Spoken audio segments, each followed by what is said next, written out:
Assalamualaikum warahmatullahi wabarakatuh. Di pertemuan kali ini kita akan membahas tentang ikatan kimia.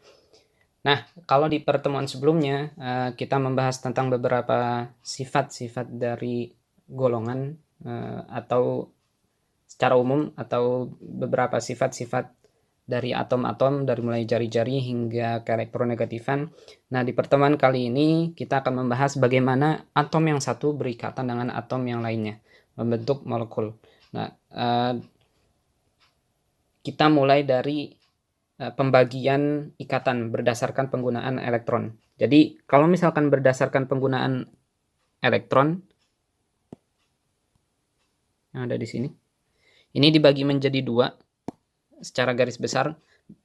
Ada yang disebut dengan ikatan ion, ada yang disebut dengan ikatan kovalen. Sebenarnya ada beberapa ikatan lagi seperti ikatan logam, cuma yang akan kita bahas di sini hanya ikatan ion dengan ikatan kovalen.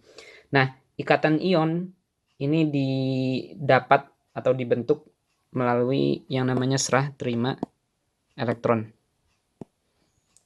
Artinya ada atom yang menyerahkan elektron lalu membentuk yang namanya muatan positif.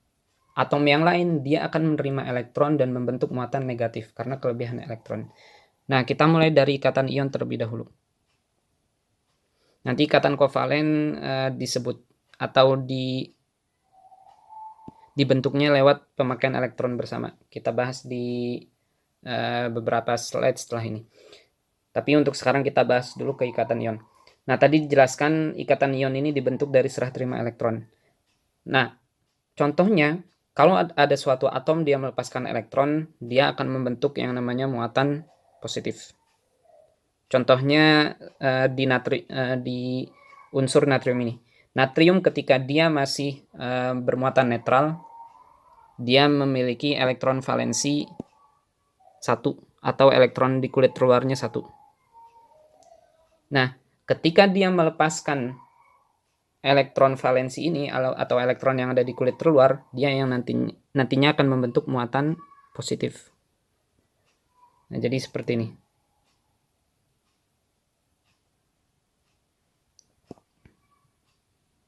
Nah, sementara ketika atom yang contohnya atom natrium dia melepaskan elektron, elektronnya ini nanti akan digunakan contohnya kalau misalkan ditangkap oleh Cl. Cl yang tadinya dia bermuatan netral. Nah, ketika dia menerima satu elektron, dia akan membentuk muatan Cl1- karena dia kelebihan elektron. Nah, jadi ini contoh yang paling sederhananya ketika natrium dia melepas satu elektron, elektronnya ini dia akan diterima oleh Cl yang tadinya muatannya netral sehingga membentuk muatan negatif Cl-. Nah, masing-masing natrium dia membentuk muatan positif, Cl dia membentuk muatan negatif.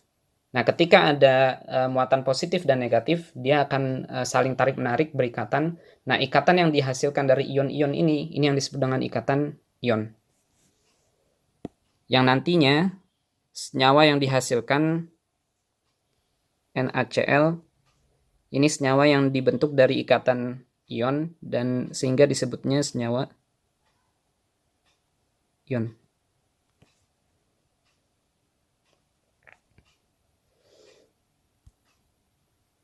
Jadi kata kuncinya ada di sini. Ikatan ion dibentuk melalui serah terima elektron. Serah terima elektron. Nah, untuk selanjutnya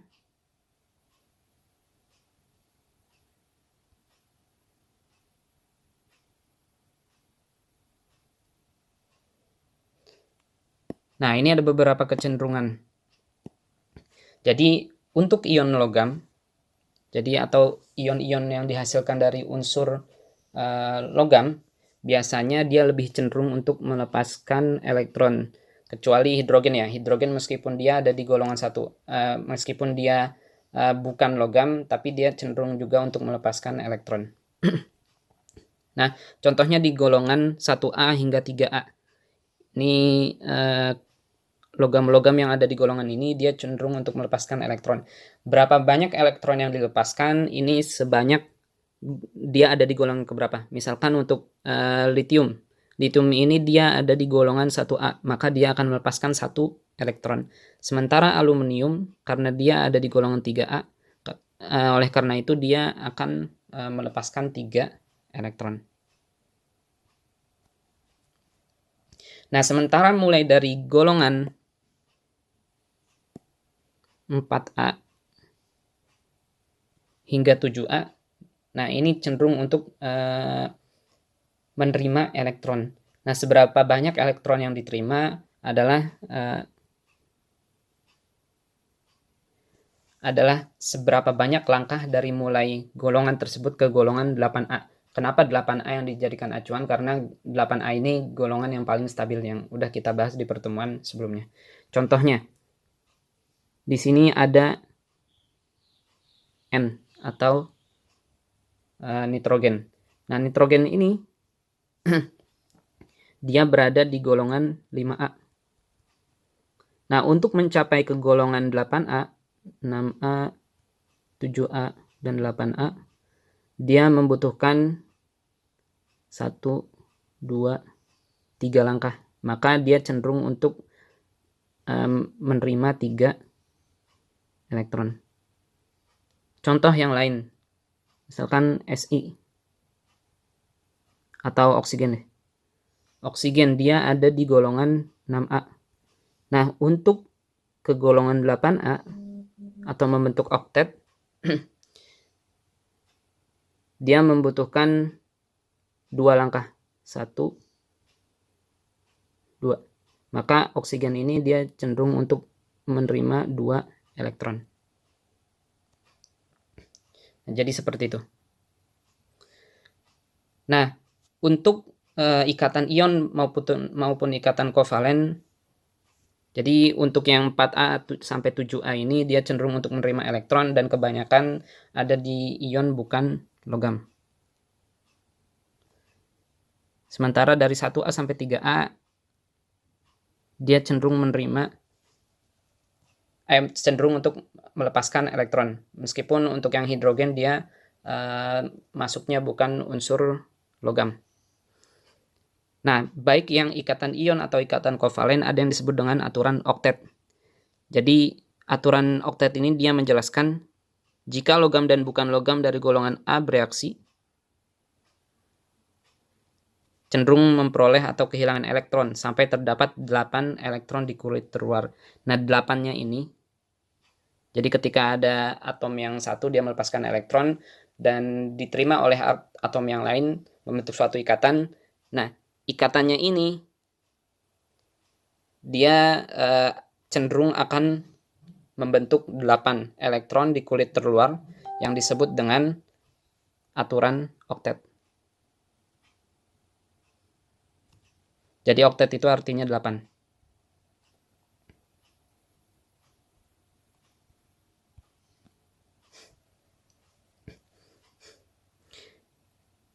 Nah, kita lanjutkan. Jadi kecuali ada beberapa pengecualian ya, meskipun tadi dijelaskan baik antara yang logam dengan non logam, dia logam melepaskan elektron dan logam menerima elektron hingga membentuk masing-masing atomnya itu dia akan membentuk oktet atau 8 elektron di kulit terluarnya. Ada pengecualian untuk helium. Helium ini dia hanya butuh 2 elektron di kulit terluar. Makanya dia disebut dengan duplet. Duplet ini artinya 2. Nah, beberapa unsur transisi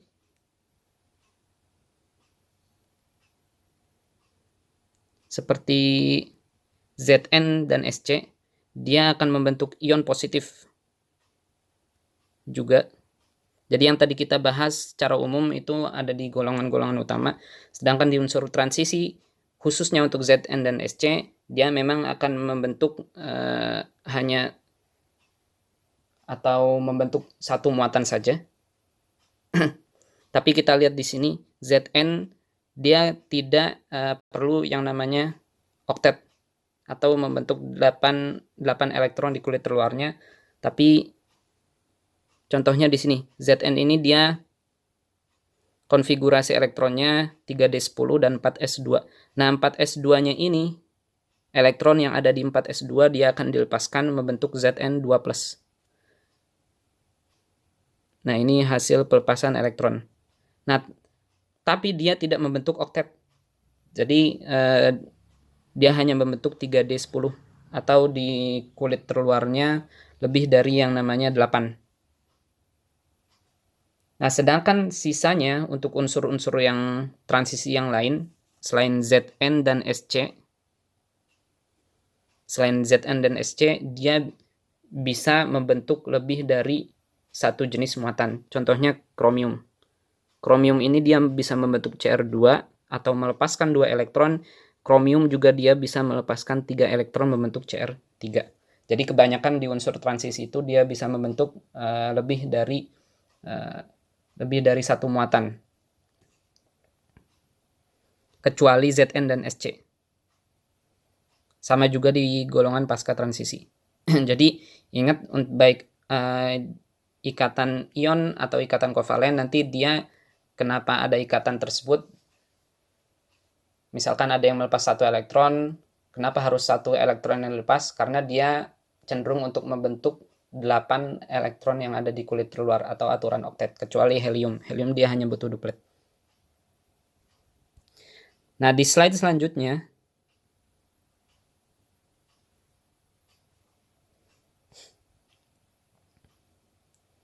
ini cara kita membentuk senyawa ion dari ion-ion baik yang positif atau negatif. Bagaimana kita membentuk ikatan ion dari atom-atom yang tadinya netral. Contohnya antara kalsium dengan oksigen. Jadi kita baca dulu aturannya, aturan secara umum. Aturan yang pertama, ion positif selalu ditulis terlebih dahulu dalam rumus itu.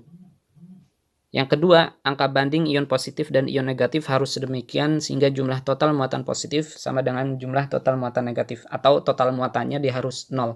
Karena senyawa yang akan kita bentuk ini adalah senyawa yang muatannya netral atau muatannya jumlahnya 0. Yang ketiga, perangkat subskrip yang memberikan kenetralan listrik harus dipilih sekecil mungkin. Nah, kita masuk ke contoh. Misalkan di sini ada kalsium 2+ dan O2+.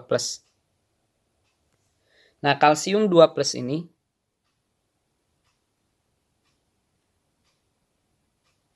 dan di sini kalsium 2+ berarti dia muatannya +2.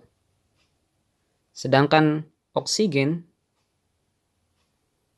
dia muatannya 2-, berarti di sini -2.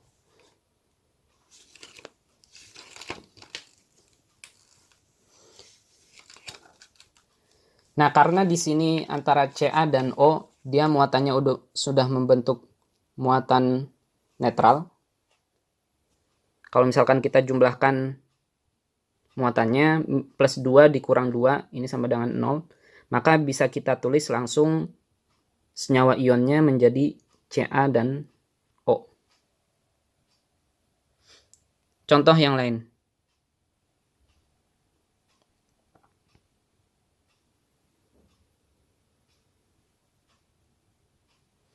Antara aluminium dan oksigen, atau di sini Al3 dan O2. Al3+ dan O2-. Nah, Al3+ dia berarti muatannya +3.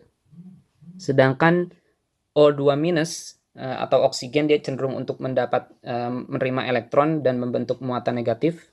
Di sini muatannya -2.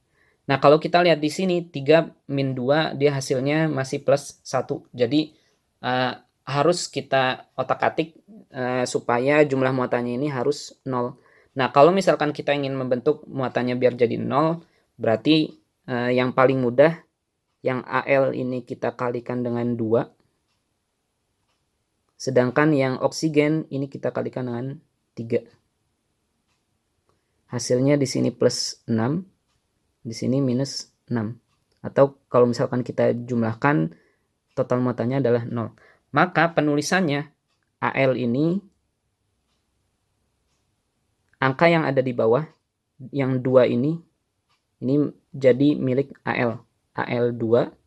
Sementara yang 3 di sini, dia jadi milik oksigen. O3. Nah, itu cara penulisannya. Contoh yang lain. Jadi aturan yang pertama, ion positif harus ditulis terlebih dahulu. Jadi Al dulu, baru oksigen. Ini juga Ca dulu, baru oksigen. Yang kedua, angka banding ion positif dan ion negatif harus demikian sehingga jumlah total muatan dan positif dan sama dengan jumlah total muatan negatif, atau jumlah total muatannya sama dengan 0. Ini 0, yang ini 0 juga. Nah, atau kalau misalkan lebih gampangnya untuk Al2 dan O3, ini Al3+, misalkan yang sini O2-, Al2O3.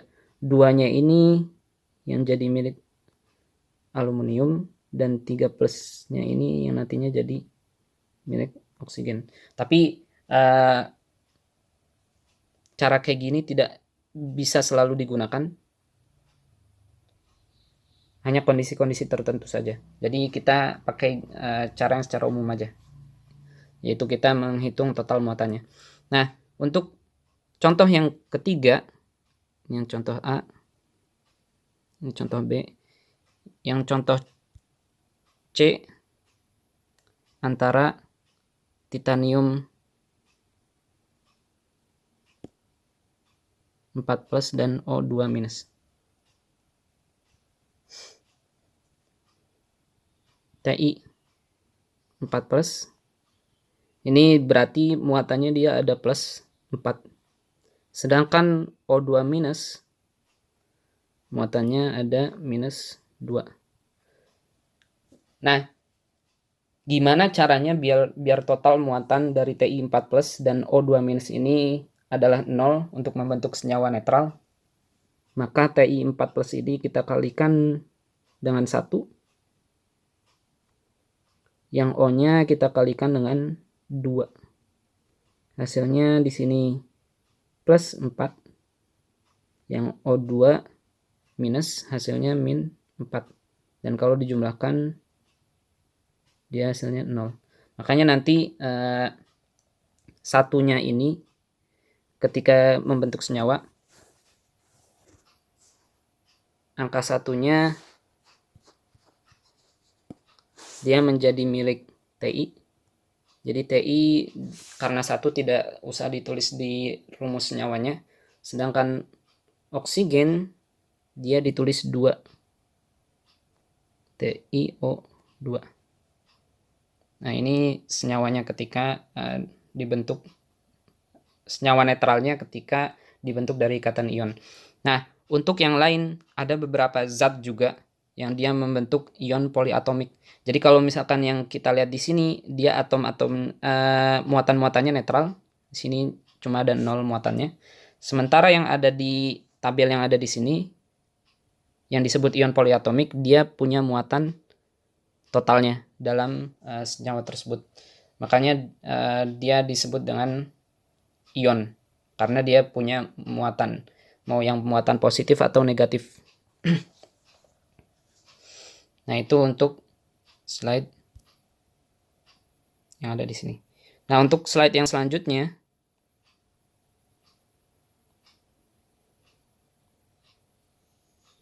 jadi kalau yang sebelumnya kita membahas tentang bagaimana membentuk senyawa netral dari ikatan ion. Untuk yang lambang Lewis ini, kita ingin bagaimana kita bisa menggambarkan muatan yang satu ketika atom yang satu berikatan dengan atom yang lainnya. Sebenarnya lambang Lewis ini bisa digunakan untuk dua-duanya dari ikatan, mulai dari ikatan ion. Ini bisa juga digunakan untuk ikatan kovalen. Nah, jadi yang namanya lambang Lewis ini, kalau di slide ini dijelaskan notasi istimewa. Jadi yang menemukannya itu Gilbert Lewis. Jadi untuk menandai elektron kulit valensi atom-atom ketika mereka dihubungkan oleh ikatan kimia. Jadi kata kuncinya elektron kulit valensi. Jadi yang kita lihat di sini berapa elektron yang ada di kulit terluarnya. Kalau tadi yang antara ikatan ion, kalau misalkan kita tulis dalam senyawanya, kita hanya melihat berapa elektron yang dilepas, berapa elektron yang diterima. Tapi kalau yang di sini untuk yang baik yang ion positif atau ion negatif, yang dilihat dua-duanya adalah elektron di kulit terluar ketika mereka membentuk ikatan. Nah, biasanya kita menuliskan lambang Lewis dari tiap unsur itu sesuai berapa tadi yang udah jelaskan, sesuai elektron di kulit paling luar atau elektron valensi. Nah, bisa dilambangkan dengan titik atau silang atau lingkaran kecil. Jadi terserah menuliskannya yang mengitari lambang atom. Contohnya Li. Li ini dia ada di golongan 1A. Berarti elektron valensinya atau elektron di kulit terluarnya adalah 1. Nah, kita bisa tulis atau gambar Li ini ada 1 titik yang menandakan dia ada 1 elektron di kulit terluar. Contoh yang lain misalkan oksigen. Oksigen ini dia elektron di kulit terluarnya ada 6. Dia ada di golongan 6A sehingga elektron di kulit terluarnya ada 6. Nah, kita bisa tulis dengan menempatkan 6 titik. Terserah penempatannya. Misalkan di bawah 2, di samping 2, atas 1, dan sebelah kiri misalkan 1, dan seterusnya. Jadi berlaku untuk di golongan-golongan khususnya yang akan kita bahas di sini kebanyakan di golongan A atau golongan utama. Nah, kita mulai dari contoh bagaimana penggambaran lambang Lewis untuk senyawa yang dibentuk dari ikatan ion. Misalkan ada, kita mulai dari Na sama Cl. Nah, atau NaCl. Nah, tadi dijelaskan Na ini kita mulainya dari ikatan ion. Lambang Lewis untuk ikatan ion.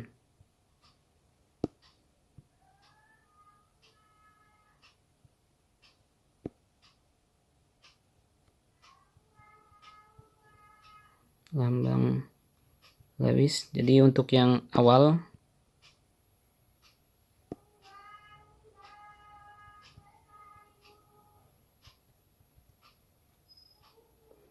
contohnya antara Na dengan Cl membentuk NaCl.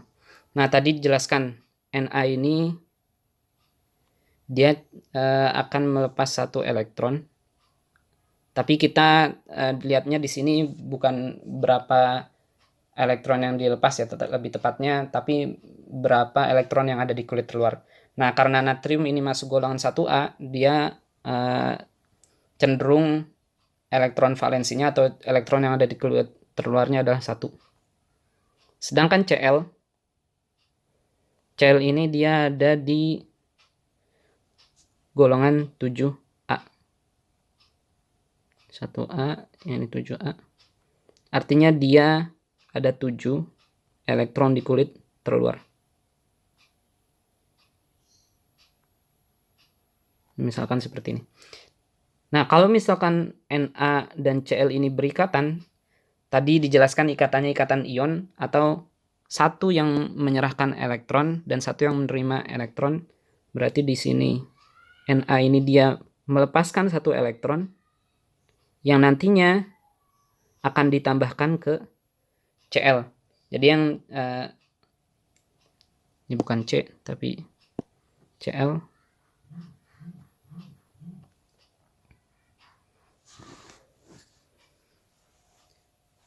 Nah, nanti kalau misalkan natrium dia melepaskan 1 elektron dan Cl mendapatkan 1 elektron, penulisannya nanti jadi seperti ini.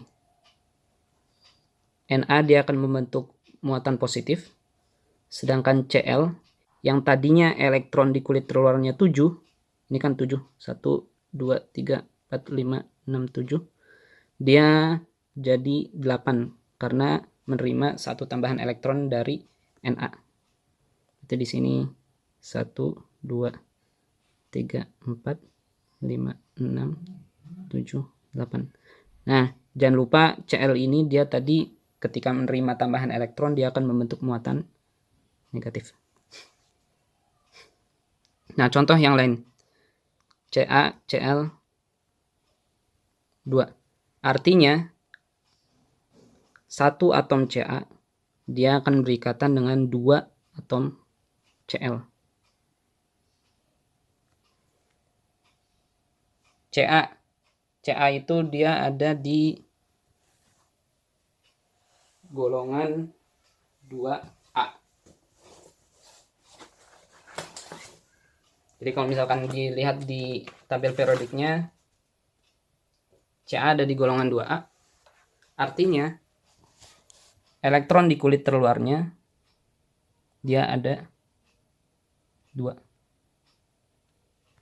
Sementara Cl tadi udah dijelaskan, Cl itu dia ada di golongan 7A, berarti ada 7 elektron di kulit terluar. 3, 4, 5, 6, 7.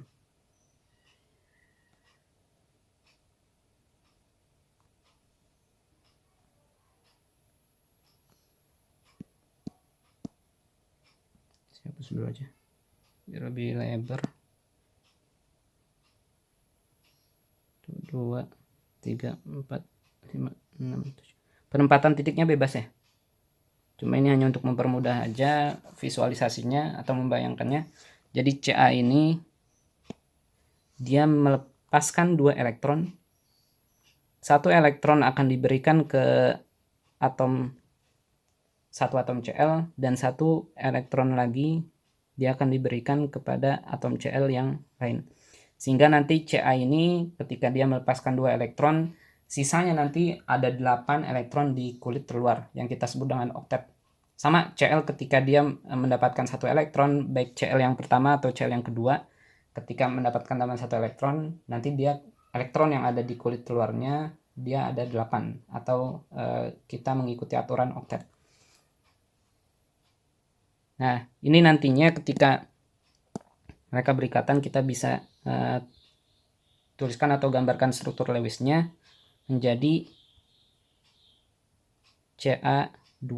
Kenapa 2+? Karena dia melepaskan 2 elektron.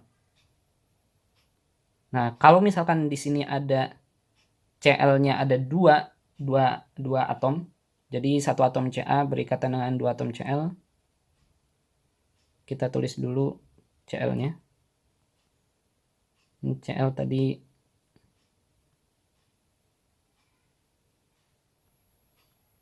jadinya 8.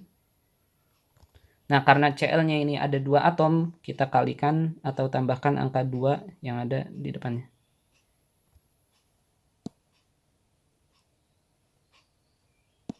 Maaf.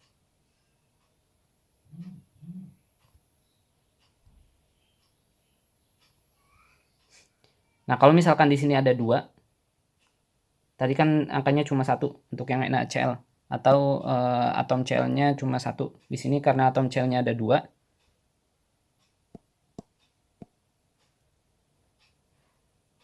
kita kasih tanda koma di depan angka 2 ini.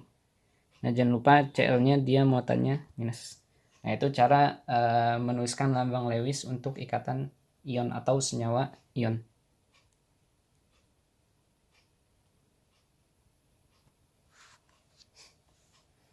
Nah, untuk selanjutnya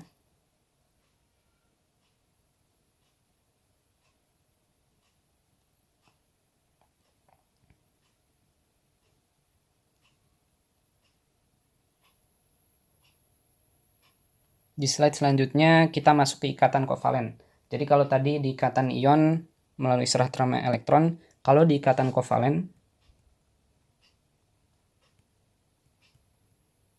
ini disebut dengan penggunaan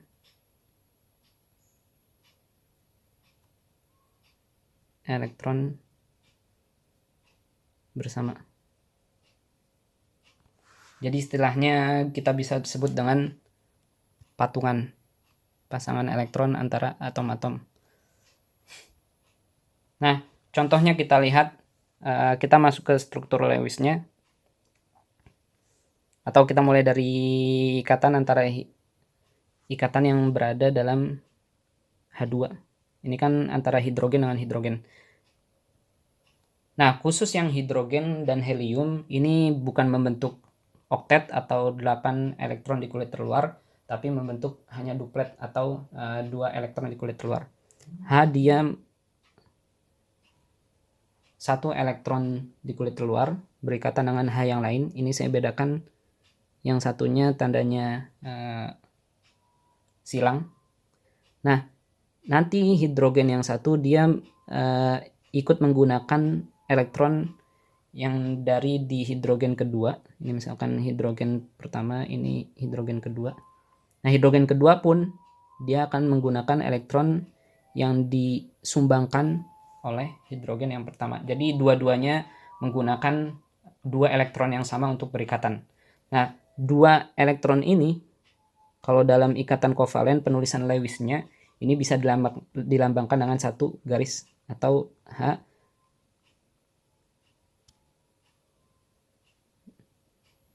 Nah, ini ikatan kovalen. Jadi kita lihat dari garisnya. Contoh yang lain. Nah, ini, sebelum ke contoh kita lihat di sini dulu. Ikatan kovalen yang terdiri dari atas pasang elektron disebut ikatan tunggal. Kalau misalkan lebih dari sepasang elektron, ini disebut ikatan rangkap. Kita lihat ini yang disebut dengan ikatan tunggal. Jadi cuma ada 1 garis. Kalau misalkan lebih dari 1 garis, 2 garis atau seterusnya, itu yang disebut dengan ikatan rangkap. Contoh yang lain misalkan antara ini misalkan CH4 atau 1 atom C dia berikatan dengan 4 atom H. Nah, kita bisa bentuk gambar struktur Lewis-nya. Ini tadinya misalkan C. C itu dia ada di golongan 4A atau ada 4 di elektron, ada 4 elektron di kulit terluar. 1 2 3 4. Sementara H dia cuma ada di golongan 1A atau elektron di kulit terluarnya cuma 1.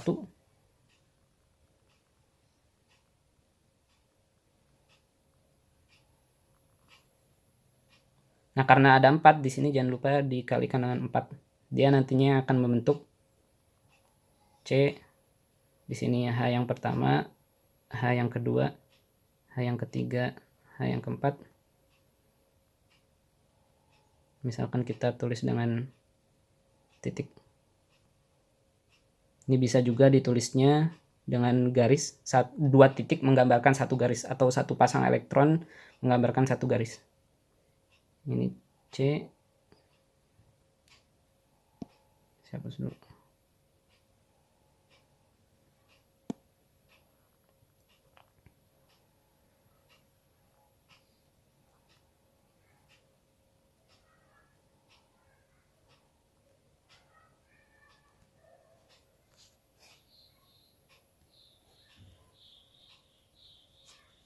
Nah, ini sama juga contohnya ikatan yang dibentuk dari CO2.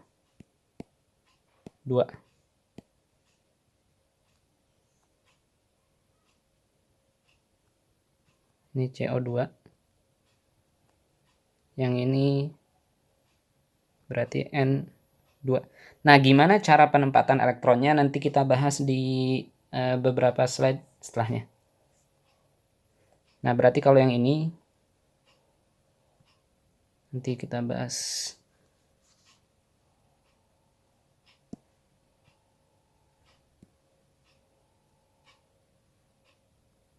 Berarti O.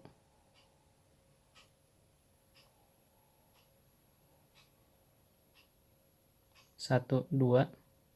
Karena ada 4 elektron berarti ada 2 garis. 1, 2 juga.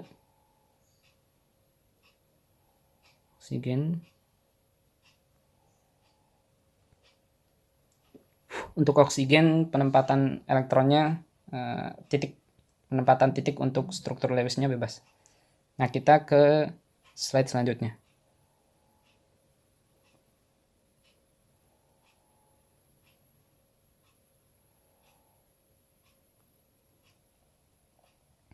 Nah, ini langkah untuk menggambar struktur Lewis.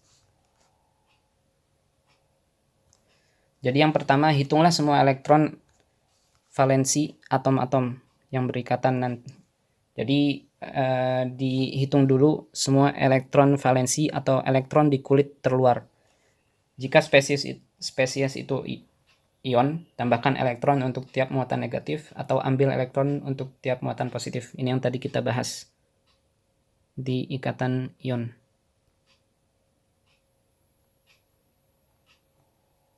Jadi ini untuk yang ikatan ion. Udah kita bahas sebelumnya. Yang kedua, letakkan sepasang elektron dalam tiap ikatan. 3. Lengkapi oktet atom-atom. Oktet ini tadi dijelaskan untuk membentuk 8 elektron di kulit terluar dari tiap atom yang berikatan. Atom-atom yang terikat dalam atom pusat. Nah, ingat untuk hidrogen atau helium dia cukup butuh 2 elektron atau duplet.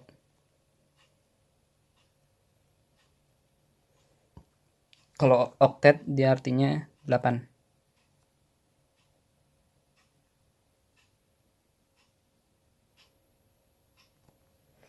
Yang keempat, tempatkan setiap elektron tambahan pada atom pusat dalam bentuk pasangan. Yang kelima, jika atom pusat masih belum mencapai oktet, Anda harus membentuk ikatan rangkap agar tiap atom memiliki oktet. Nah, kita langsung saja ke latihan 13.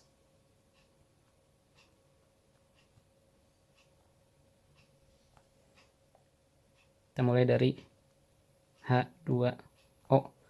Nah, caranya ini kita harus hitung terlebih dahulu elektron di kulit terluar dari masing-masing H. Kita mulai dari H. H ini berarti ada 2 dikali H. Kenapa 2 dikali H? Karena angka kecil yang di belakang H ini ada 2. Berarti 1 atom oksigen berikatan dengan 2 atom hidrogen.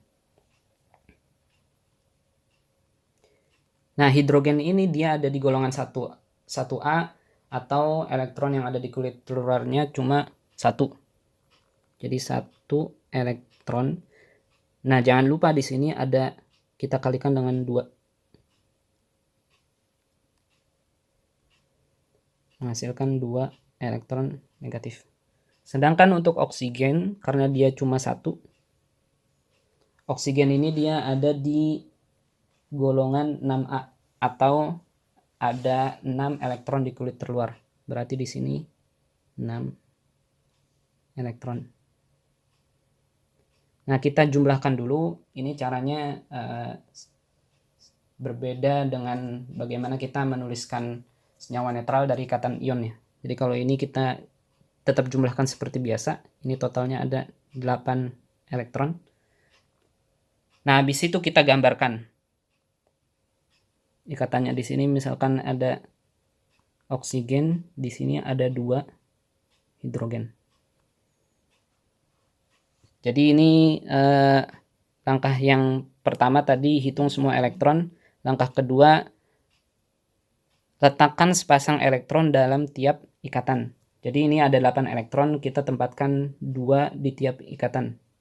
1, 2, yang ini 1, 2. Nah, ini kita udah pakai elektron sebanyak 4. Berarti sisanya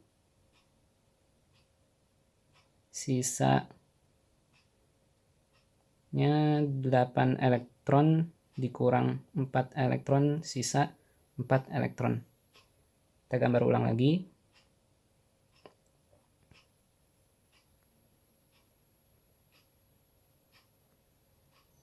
Nah, 4 elektron sisa ini coba kita lihat langkah ketiga, lengkapi oktet-oktet atom yang terikat dalam atom pusat. Jadi kalau misalkan udah ditaruh jadi yang diprioritaskan terlebih dahulu kita taruh 2 elektron di tiap ikatan. antara H dengan O, H yang satu dengan O, dan juga H yang kedua dengan O. Kalau misalkan udah kepake 4 elektron, sisanya tinggal 4 elektron lagi, kita taruh semuanya pada lengkapi oktet atom-atom yang terikat. Berarti dalam atom pusatnya berarti oksigen, yang terikatnya berarti tinggal sisa ada yang di nah, karena hidrogen dia hanya cukup untuk duplet, berarti dia udah penuh, dan kita nggak bisa naruh lagi elektron di bagian atom hidrogen. Jadi ini udah duplet, berarti sisanya 3 udah duplet. Kita masuk ke langkah yang keempat, tempatkan setiap elektron tambahan pada atom pusat dalam bentuk pasangan. Nah, berarti sisa 4 elektron yang lain kita tempatkan di oksigen. Karena oksigen ini dia butuh untuk jadi oktet atau 8 elektron, sementara hidrogen dia hanya butuh untuk menjadi duplet. Nah, kita lihat di sini.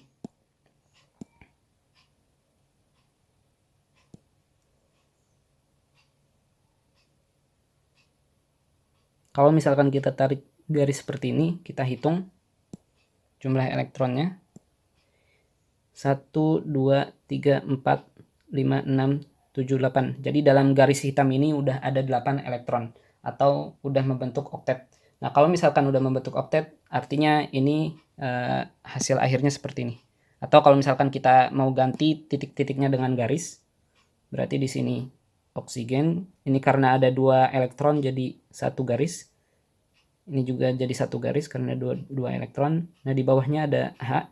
Ini yang berikatan lewat satu ikatan atau ikatan tunggal. Ini juga dengan H. Nah, itu contoh yang pertama. Latihan 13 di bagian A. Kita masuk ke bagian B-nya. Bagian B ada SO3. Nah, lagi kita hitung terlebih dahulu jumlah elektron valensi dari semua atom. Kita mulai dari S. S itu dia ada di golongan 6A, atau dia ada 6 elektron di kulit terluar, atau elektron valensinya ada 6. Karena di sini 1, makanya kita hanya kalikan dengan 1.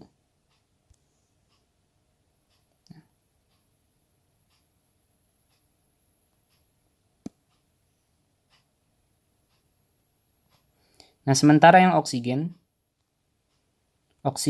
dia ada di golongan 6A juga. Nah, karena dia ada 2, 6A berarti elektron valensinya atau elektron di kulit telurnya ada 6. Karena dia di sini SO3, SO3 berarti di sini 3 dikali 6 elektron.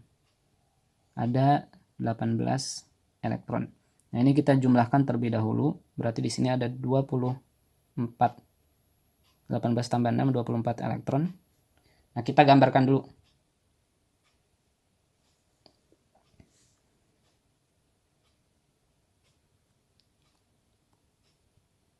Saya pisahkan dulu. Ini S, dia cuma ada 1 atom. O ada 3 atom. 1, 2, 3. Nah, langkah yang selanjutnya tadi, langkah 2, letakkan sepasang elektron dalam tiap ikatan. Jadi kita letakkan dulu masing-masing 2 elektron untuk berikatan. Nah, 24 dikurang 6, berarti sisanya tinggal 18. 18 ini kalau kita lihat di S-nya, dia sisa 18 kita bagi dulu untuk oksigen. 1, 2, 3, 4. Karena untuk langkah yang selanjutnya kita lihat lagi. lengkapi oktet atom-atom yang terikat dalam atom pusat. Jadi kita lengkapi dulu oktet untuk oksigen-oksigen karena atom pusatnya adalah S atau sulfur. Tadi sisanya 24 dikurang 6 ada 18 ya. Berarti 18 dibagi 3 masing-masing oksigen ada 6. 1, 2, 3, 4, 5, 6. 1, 2, 3, 4, 5, 6. Nah, kita periksa udah oktet apa belum. Misalkan yang oksigen pakai yang hijau. Nah, di dalam garis hijau ini oksigen sudah membentuk oktet atau 8 elektron. Oksigen yang kedua juga sama, sudah 8 elektron. Oksigen yang ketiga sama juga 8 elektron, tapi kita lihat yang sulfur atau S, kalau misalkan kita lihat di sini, ini elektron yang milik yang berikatan yang ada di sulfur, ini baru ada 6, berarti harus ada 2 elektron lagi yang harus kita pindahkan. Terserah mau dari oksigen yang pertama atau yang kedua atau ketiga. Misalkan saya mau pindahkan oksigen dari elektron yang ketiga. Ini saya pindahkan 2. Saya pindahkan di sini. Nah, nanti berarti jadinya di sini S. Ini oksigen. Nah, yang tadinya 2 elektron atau 1 pasang, ini nambah lagi jadi 2. Nah, kalau misalkan kita pindahkan 2 elektron dari oksigen yang tadinya tidak berikatan ke ikatan, ini tidak mengurangi sama sekali jumlah elektron untuk membentuk oktet pada oksigen. Ini hanya memindahkan ke bentuk ikatan. Jadi ini yang 2, ini 2 juga. Yang ini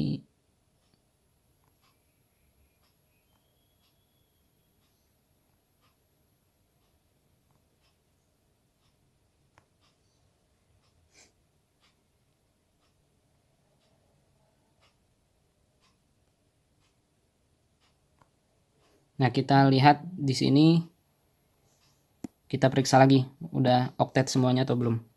Di sini oksigen udah 8.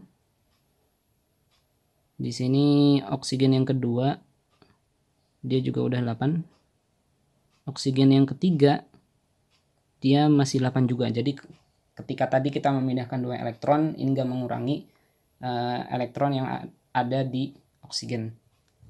Hanya memindahkan ke ikatan. Nah, sedangkan sulfur,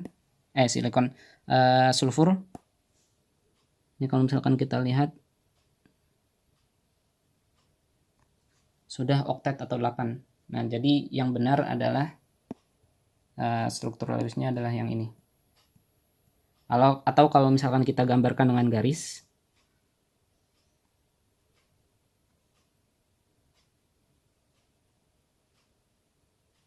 ini S, ini cuma ada 1 garis, 1, 2, 3. Nah, yang ini ada 2 garis.